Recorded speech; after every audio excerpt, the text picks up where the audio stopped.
আপনি কি ব্যর্থ? আপনার স্বপ্ন কি ভেঙে গেছে? যদি আপনার উত্তর হ্যাঁ হয়, তবে এই ভিডিওটি আপনার জন্যই। থামুন, পালাবেন না।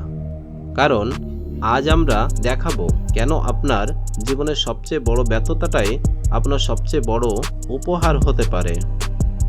জীবন সবসময় সরল পথে চলে না। কখনো কখনো আমরা এমন কিছু বাঁকের মুখোমুখি হই যেখানে সবকিছুই থমকে যায়। ব্যর্থতা একটি শব্দ যা আমাদের হৃদয়কে ভারী করে তোলে, আত্মবিশ্বাসকে টলিয়ে দেয়। হয়তো একটি নতুন উদ্যোগ শুরু করেছিলেন যা সফল হয়নি, একটি পরীক্ষায় ভালো ফলাফল করতে পারেননি, কিংবা হয়তো এমন কোনো সম্পর্কে ছিলেন যা ভেঙে গেছে।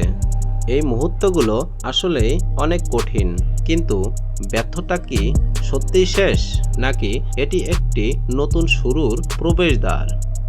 ব্যর্থতা আমাদের থামিয়ে দেয় না, যদি না আমরা তা হতে দেই। প্রতিটি ব্যর্থতা একটি মূল্যবান পাঠ নিয়ে আসে। কি ভুল হয়েছিল? কি ভিন্নভাবে করা যেত না? এই প্রশ্নগুলো আমাদের শেখার সুযোগ করে দেয়। এটি আমাদের দুর্বলতাগুলোকে চিনতে সাহায্য করে এবং সেগুলোকে শক্তিতে রূপান্তরিত করার পথ দেখায়। সফল মানুষেরা ব্যর্থ হননি এমনটি ভাববেন না। তারা বারবার ব্যর্থ হয়েছেন, কিন্তু প্রতিবারই তারা উঠে দাঁড়িয়েছেন।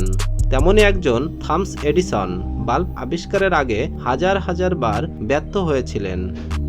তিনি বলেছিলেন, আমি ব্যর্থ হইনি, আমি কেবল 10,000টির উপরে উপায় খুঁজে পেয়েছি যা কখনোই কাজ করে না।